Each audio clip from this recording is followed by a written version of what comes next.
This is insane. So this one school's cafeteria used real silverware, actual metal forks, knives, and metal spoons. And every day after lunch, kids are supposed to take the silverware and put it in these tubs right next to the garbage can so the school can wash them. But over the course of like 5 months, the school began noticing their supply of spoons was dwindling. What in the world is happening to our spoons? The lunch staff thought the kids were accidentally throwing these spoons in the garbage. So they began making announcements and posters. Attention students, make sure you put the silverware back in the tubs. Don't throw them away. But it didn't stop. You're missing hundreds more spoons now, guys. Hundreds! Nobody had any clue what the heck was happening because it wasn't a whole school issue. It was one kid. Every day at lunch, he would pocket a spoon, or 2, or 3, but never more than 4 a day. Not for a plan or a prank, he was just like collecting them. I like spoons. He kept them inside his locker, in a flimsy grocery bag hanging from the hook. Months go by, the bag gets heavier and heavier. The plastic grocery bag stretches thinner and thinner. Then one morning before first period, as the hallway is packed and it's loud, he swings open his locker and the bag finally gives out. It rips straight down the middle and hundreds of metal spoons start pouring out of his locker onto the floor.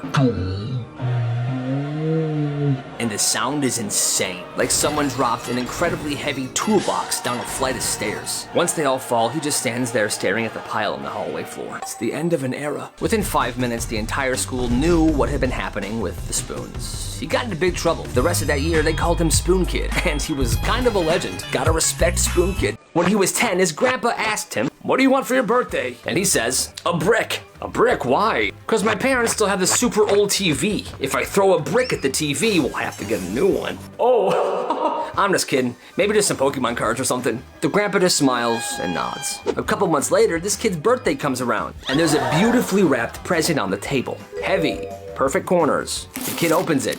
Inside was a single brick. The grandpa's losing it. "You're crazy. I can't believe you remembered." And the grandpa leans in and says real quiet to him, "Wait till your mom's in the kitchen and then we'll waste the TV." So the kid's mom goes into the kitchen to grab the cake. The kid takes the brick, smashes it in the TV. TV is destroyed. "What happened here? Now we gotta get a new TV." Yes. The grandpa took the blame for throwing the brick at the TV.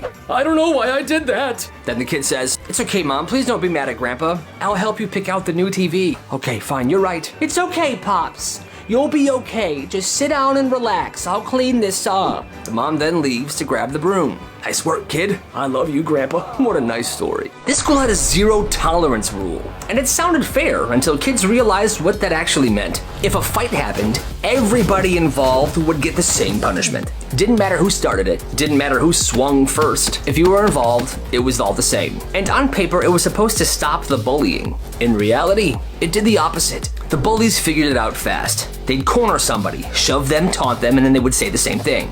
"Go ahead, hit me, loser. You're getting in trouble regardless." But you won't. And the victims, they learned the lesson as well. If they stayed still and took the beating, they'd be punished. If they would fight back, they'd also be punished. It was the same outcome. So something changed. Kids who usually froze stopped freezing. If I'm getting in trouble either way, I'm not holding back. Fights stopped becoming these quick one-sided scuffles. They became explosive, unpredictable. One day, a bully was picking on this kid he normally does. "Idiot, loser, freak." And the kid that he was bullying went feral, shoved him so hard he fell through the classroom window. One fight was so nuts, it took 5 staff members to break it up. And this was all because of the zero tolerance rules. These kids that were picked on were not holding back anymore. They're like, "Screw this, I'm not taking it if I'm gonna get in trouble as well." The school administration eventually started to panic. The rule meant to stop violence made it more extreme. They then changed the rule back to what it was before this. But it was never really the same after that. That's nuts. This neighbor tried to get them in trouble. This mom and her kids moved into this small neighborhood. And at first it's quiet and nice, but one day the neighbor tries to give them a hard time. He called the city on her, claims the shed that's in her backyard is illegal and needs to be torn down. Their shed in the backyard is illegal and needs to be torn down. Well, the inspector shows up, checks the permit, checks the shed, everything's fine. He leaves. The shed is perfectly legal. It's been there for years. The neighbor's just being difficult for no reason. The neighbor keeps acting smug, keeps calling the city on them for different things every single day. Well, that's when one of the kids starts to do some digging, Googling city codes, property lines, utility easements, and that shiny new pool the neighbor had. It was built too close to the fence, and it was built directly over the utility line. So very illegal. One day the kid goes out there and starts taking pictures. Let me see this pool. Photos sent to the city. Reports filed, and the city gives him a choice. You gotta move the pool or fill it in. How am I supposed to move the pool? Exactly. So he was forced to drain it, tear up the concrete, and fill it in with dirt. $40,000 down the drain, quite literally. And that is some petty revenge. One day, this strict teacher stepped into the classroom supply closet. Class, be quiet. I need to step into the closet really fast. And this closet was pretty tight, really small. So she steps in, and this one kid sneaks up to the closet, slams the door, and locks her in it. Help me. Somebody help me. At first, everybody was silent, and then they just started laughing, and each student in that classroom left, leaving her locked in the supply closet. Now, I get that she's strict, but this is not something to do to your teacher. An hour later, another teacher heard the screams coming from this empty classroom. She goes in there. Oh my God, Mrs. Donahue, I'm dying. She let her out, and the teacher that was locked in there just collapsed, shaking, crying on the floor. After that day, she took 2 weeks off, and every single student in that classroom got into huge trouble. Good. This kid rode his bike to a grocery store. Yeah. He's using some of his summer job paycheck money to buy some snacks, chips, and sweets. He buys them, goes outside, and sets down the bag while he's unlocking his bike. Okay, I'll set you right here, unlock the bike. When he unlocks his bike and looks around, the bag is missing. Where is it? That's when he sees this kid, younger than him, stuffing the stuff in his backpack. And the kid runs home. Yo, what the heck? That's it, I'm gonna follow him. He takes his bike and follows his kid to his house. Knocks on the door. The mom answers. Yes? He stays calm. Yeah, your son took my stuff. I got some groceries and some snacks. I saw him put it in his backpack and run away. I just want it back. My kid would never steal. I saw him do it. If you don't leave my house right now, I'm calling the police because of harassment. Well, he doesn't leave. They call the police, and 5 minutes later, the cops show up. They hear both sides. They then say, "Kid, open your backpack, please." Okay. And there the stuff was. Chips, sweets, everything. Yeah. Give it back, please. Give him the stuff back. Cops leave, the mom shuts the door in this kid's face, and they go their separate ways. But that's so embarrassing for that mom. That kid didn't learn anything, because a couple days later, he went to the guy's house that he stole stuff from, and he threw eggs at it. What a little jerk. His name was Frog Boy, and he was the weird kid at this one school. Froggy, Puggy Wuggy. Every single day before class, he would be in the woods behind the school, catching frogs, lizards, and raising tadpoles in a Home Depot bucket. Grow, little tadpoles. Grow into frogs. And every day he would walk into class smelling like pond water. Yo, Frog Boy smells extra froggy today. But in class, he would have so much pent-up energy. He couldn't sit still, and every single teacher knew this. Kevin, why don't you go take a lap around the school, okay? Okay. They would often let him leave school and run around the building and come back to tire himself out. In different classes, other kids would be doing math, and they would look out the window to see Frog Boy running by. 2 + 2 is 6. He would also just do crazy stuff. Like one week, he super glued all the woodshop tools to the wall. It's a masterpiece. My tools! Another week, he went into the kitchen and spread flour everywhere. It looks like it snowed in here. My kitchen! And it was like that for a long time. Well, fast forward years later. One of his old classmates is at home scrolling through his phone when he stumbles on a viral motocross clip. Yo, that's sick. It's a clip of a guy on a dirt bike going off this huge ramp and doing a backflip.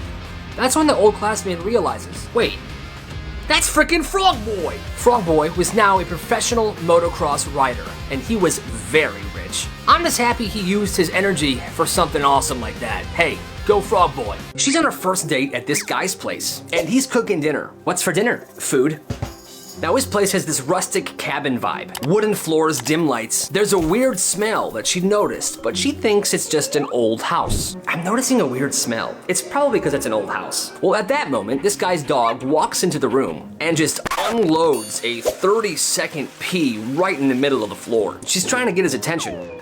Stop. No. Your dog, he's peeing. He doesn't turn around, he just says, oh yeah, he does that sometimes. Well, then she asks if there's a towel she can help him clean up the pee. Since you're cooking, I can clean it up. But he says this, nah, you can just leave it. I'll spray some Febreze on it later, let it dry by itself. And that's when it hits her. The smell wasn't the cabin. That soft spot on the floor wasn't just old wood. It was the dog's bathroom. And dogs sometimes pee inside, but he never cleaned his dog's pee up. He just put Febreze on it. She politely sat there and ate dinner. Then she leaves and never texts him ever again. That's nasty. It started small. This kid brought a few things from home that day. A headphones, a hoodie, and some random collectibles. And somebody jokingly goes, I'll trade you my Jordans for those headphones. He says, okay. And that's the moment it clicks. The next day he comes to school and that duffel bag he brought of stuff is heavier. And he starts telling people during lunch to meet him in the bathroom. And everything he had was up for trade. Okay guys, line up. Here's what I got. What do you got? And the value is negotiated right there on the spot. A hoodie for a watch for AirPods, AirPods for a portable speaker shaped like SpongeBob SquarePants, a portable speaker shaped like SpongeBob SquarePants for a porcelain plate that someone stole from their grandma's house that's worth a lot of money. Okay, I think we all did good today. We happy? Yep.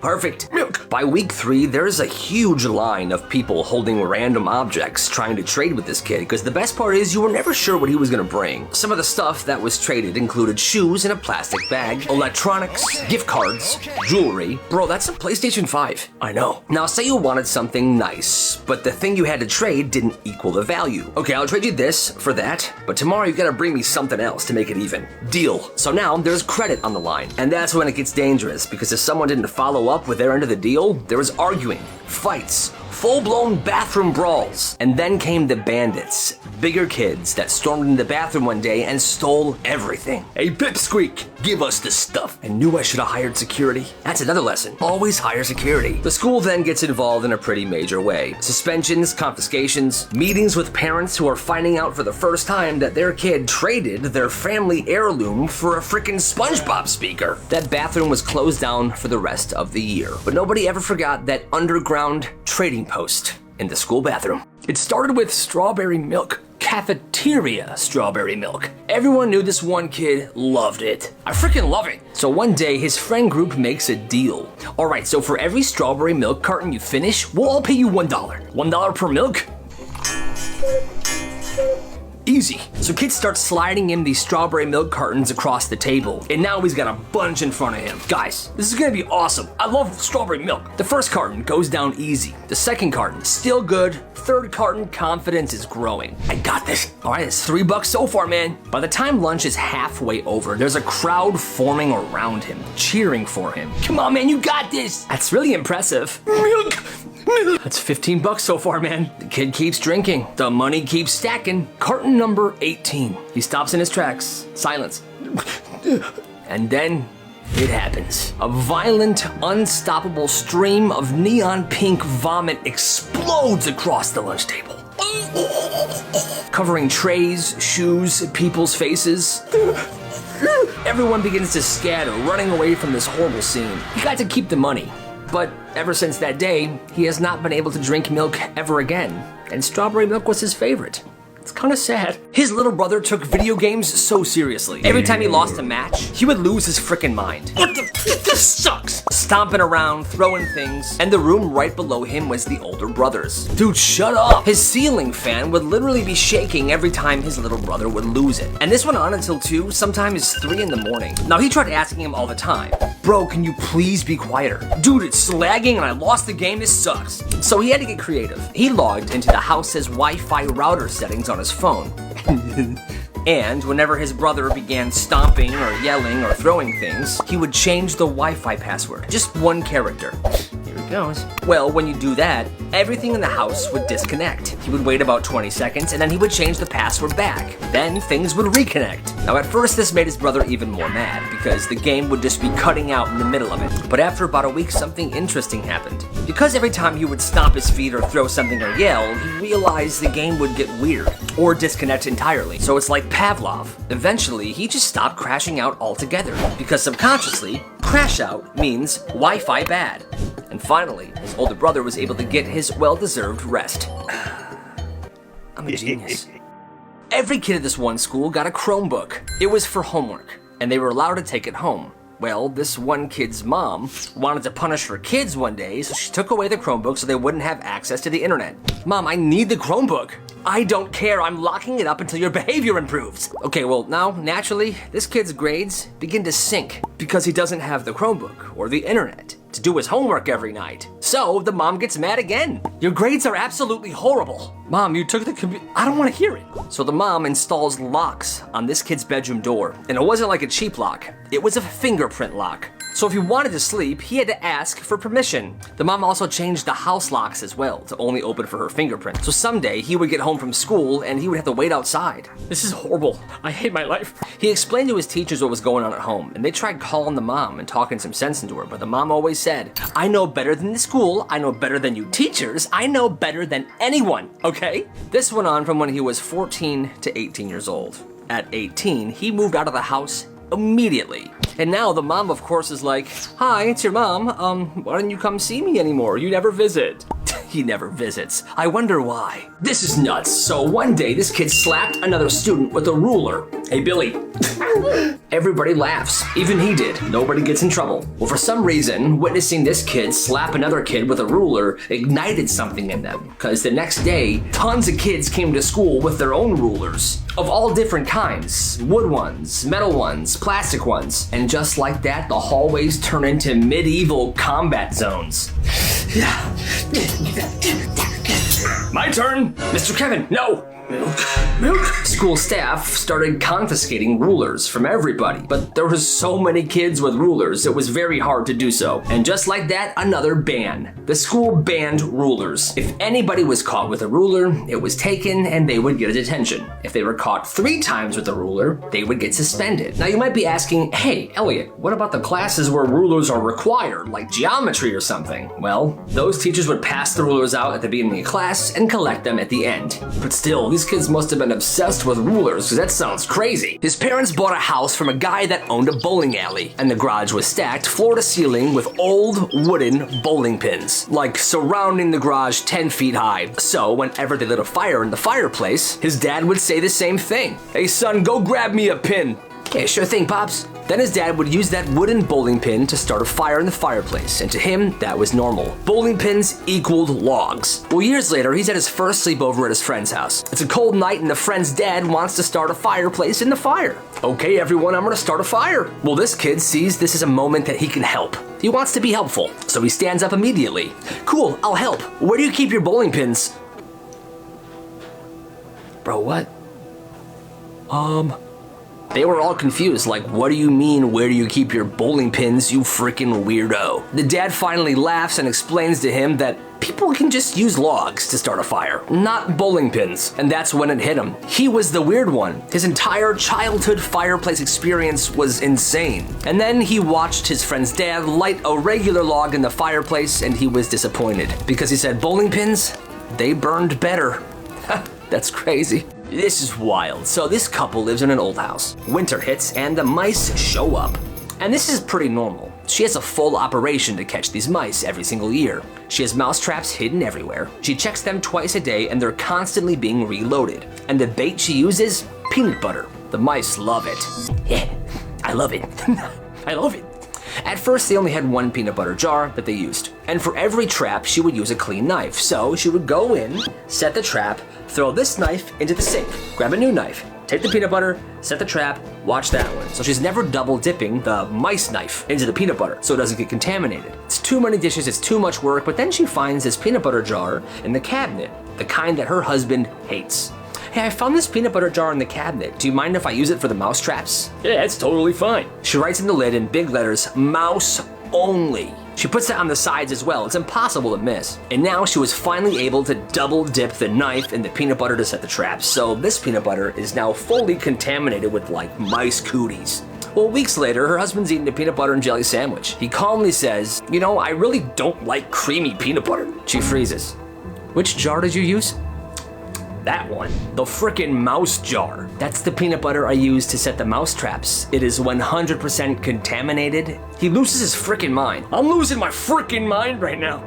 That's disgusting. He says she should have hidden this jar. How would he know that it was for the mice? Because I wrote mouse only all over it. She points out that he agreed to this, it was labeled, and he ignored everything. He was angry at her for weeks, but she did nothing wrong. This one is on him. This guy went to a friend's house for dinner. Everything was chill until the milk came out. It was a really big family. They were at the table, it was loud. Every single person there gets a glass of milk. And milk for you, milk for you, milk for you, milk for you, milk for you, milk for me. Bruh. Well, then it starts getting weird. The dad reaches over and grabs his son's milk. Hey son, let me see your cup. I'm done with mine. And he pours his leftover milk into his son's cup. Then the mom decides she's done with her milk, so she pours her milk into her daughter's cup. And this just keeps going. When everyone decides they're done drinking milk, they pour it into somebody else's cup. So like milky backwash just rotating through everybody. Now the guest, he's just like, what is going on here? If someone finishes their milk and they want more, I want some more milk, mom. Oh, that's perfect. I'm done with mine. I'll give you it. She just pours it into his cup. At this house, milk does not get wasted. It does not get poured down the sink.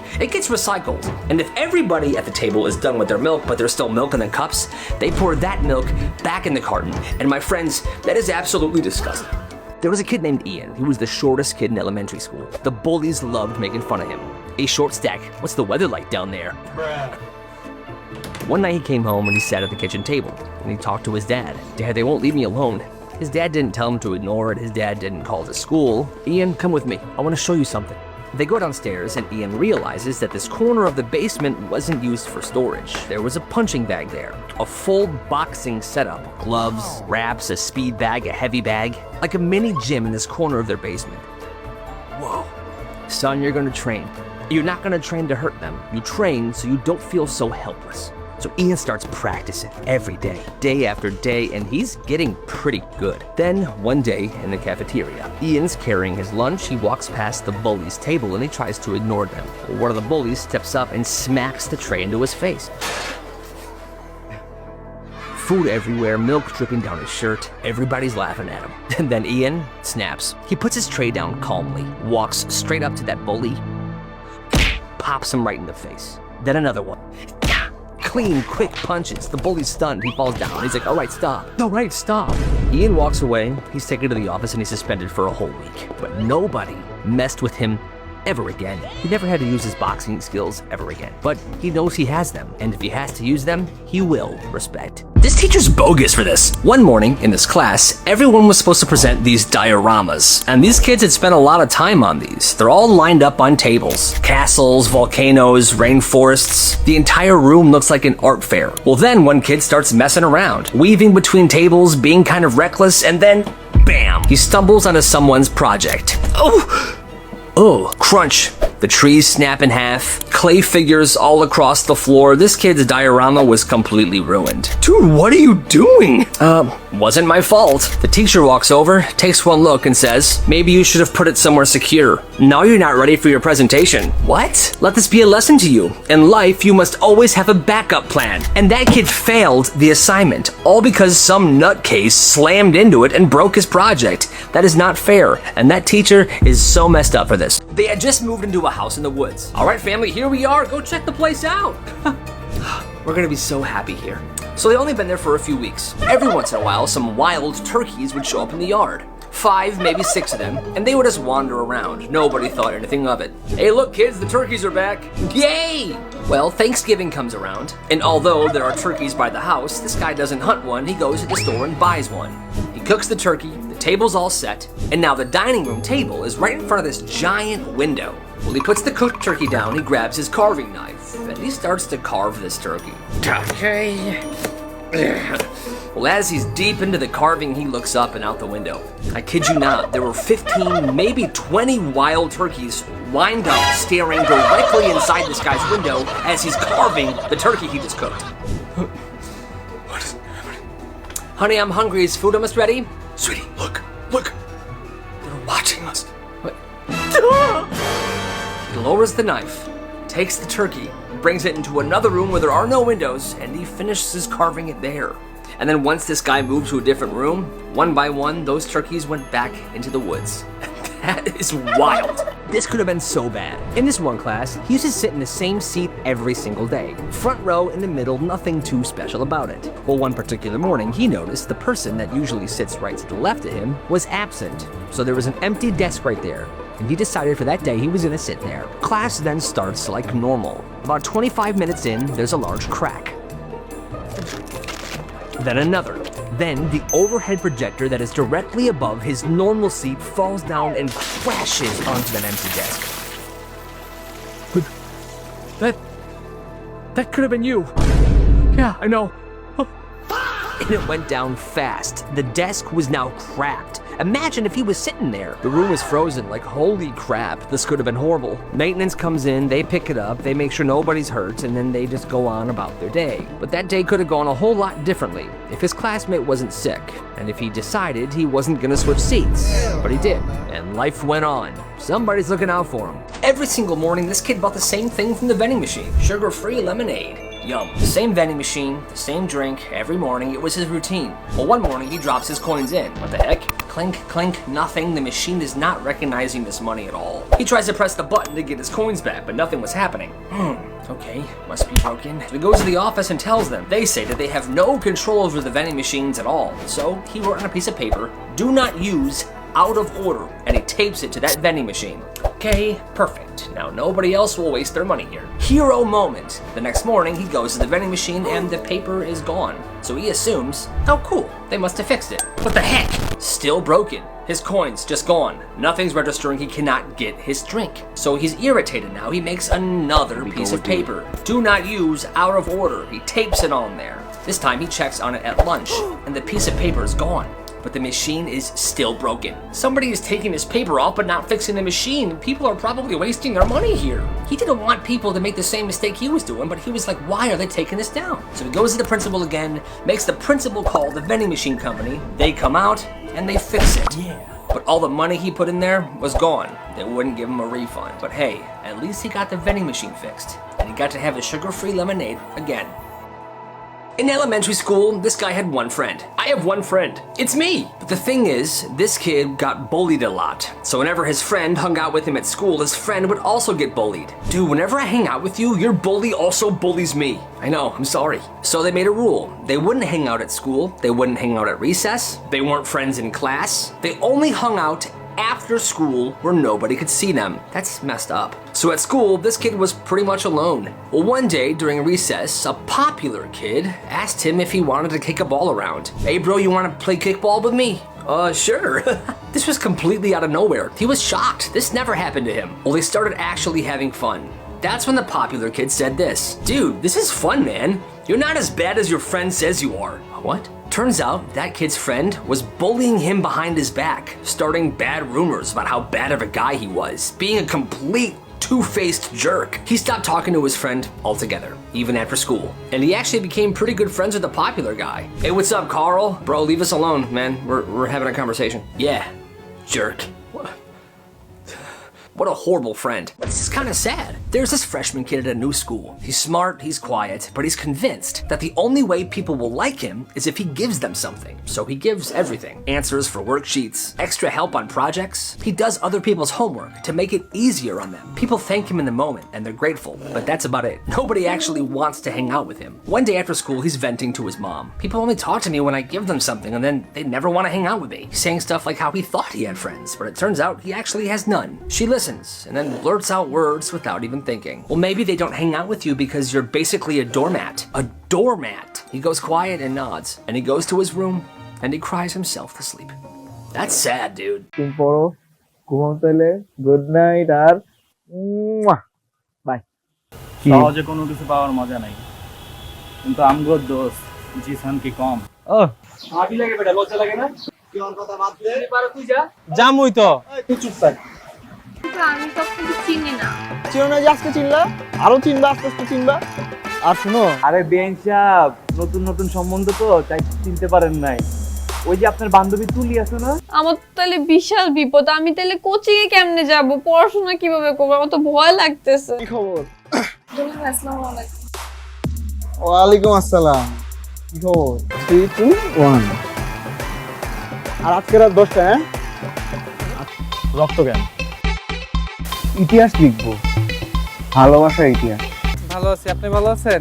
আমি তো ভালো আছি, তো তোমার বোন কোথায়? আচ্ছা একটা মিনিট, আমি কল দিচ্ছি।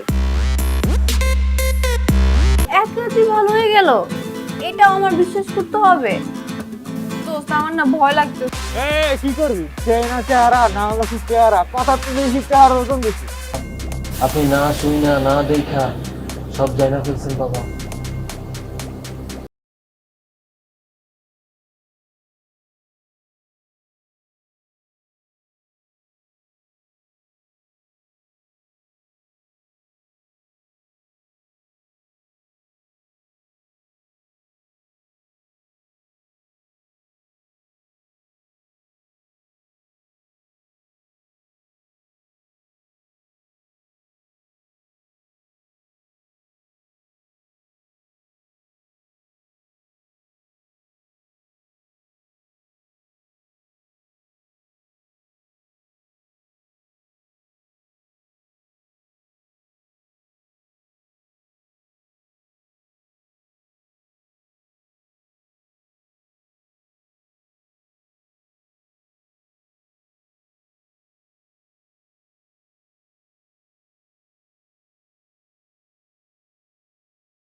যে ফোন আমার ছেলের লাইফস্টাইল নষ্ট করে সে ফোন আমি রাখবো না, এটাই আমার সিদ্ধান্ত। বাবা, তোমাকে এবার আমাদের মতো করে চলতে হবে।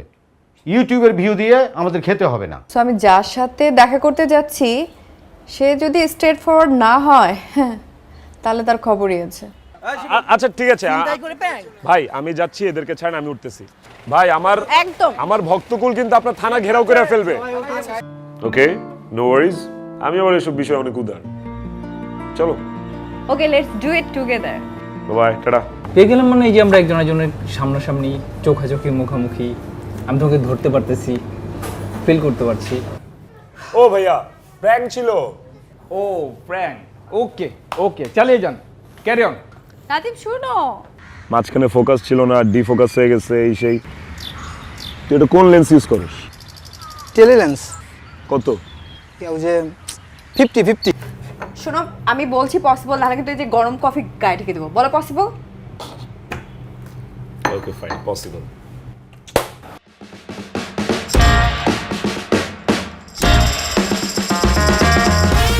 এই মেয়ে লোকটাকে তুই বিয়ে করতে পারবি? টিন্ডার থেকে তুমি এর আগে আর কারোর সাথে কফি ডেট করেছো আমি ছাড়া? হোয়াট? আমাকে কি দেখে মনে হয় চিপ? আমি exclusive version, okay? I am not available. কি ছিল? কি ছিল? প্র্যাঙ্ক ছিল, বিশেষ হচ্ছে না। এই যে Prank আই ছিল। Sweet, I sweet. ওই যে দেখেন মনোপড নিয়ে দাঁড়ায় আছে, এই যে আরেকজন ইফতে। এই শিখেছি তোরে 50 কি টেলিলেন্স নাকি? 85 ইউজ করবি, দরকার পড়লে তোর আমি 70-200 কিনা দিব। তুই টেনশন করিস না, হ্যাঁ? কোনো চোর না, চুরি না, ডাকাতি না, এটা প্র্যাঙ্ক ছিল, টোটালি প্র্যাঙ্ক। প্র্যাঙ্ক শিখাইছে উস্তাদ। কেমন হলো প্র্যাঙ্ক?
আরে বেন সাহেব, নতুন নতুন সম্বন্ধ তো তাই চিনতে পারেন নাই। ওই যে আপনার বান্ধবী তুলি আছে না, আপনি যে কি করে, আপনার মাথায় কোনো কমন সেন্স নেই? আমার বাসায় যদি সবাই দেখে ফেলে। রাত 10টায় আমি ফোন দিব, আর একবারের বেশি যদি রিং হয়। মামা মালটা তো জোস। সরি সরি সরি ভাবি, তুই পারবি, তুই পারবি। দেখ কিভাবে কই। সেটিং মেটিং নাই তো? সেটি সেটিং মানে বুঝো না, পেন্টিরিতি। সবে তিনটা সেকেন্ড ইয়ারে পড়ি। সেকেন্ড ইয়ারে এখন ক্লাস 9 এর পোলাবেনও প্রেম করে। মামা মায়া তো অস্থির। এক্সকিউজ মি আপু, এক্সকিউজ মি, আপনার নামটা যদি বলতেন একটু। শুনেন বেন সাহেব, আমার বন্ধু জিসান, ঠিক আছে? আপনার বান্ধবীরে শুনো, মারি নাই তো, শাসন করছি। ভালো লাগে না, একটু মারতেই পারি, তাহলে কিন্তু খুব খারাপ হয়ে যাবে। তুই রবিল নামে সুন্দর একটা রিক্সা ডাক। ভাবি চিঠিটা আমার বন্ধু জিসান দিচ্ছে, প্লিজ ভাবি আপনি একটু নেন প্লিজ ভাবি। দেখেন ভাবি, কালকে সারা রাত তোমার আমি কল দিচ্ছি। সারা রাত? তাহলে আপনি শুনুন আপনার ভালোবাসার মানুষের অতীত বর্তমান। পাগল কোন একদম ঠিক হয় না, ওনার ব্যথা লাগে নাই? ব্যথা তো বেশি তুহিন। তুহিনের ব্যথা লাগছে না? বন্ধু তুই চিন্তা করিস না রে, ভাবির মন ঠিকই গলে যাবে। ভাবির মন তো ঘুরবে, কিন্তু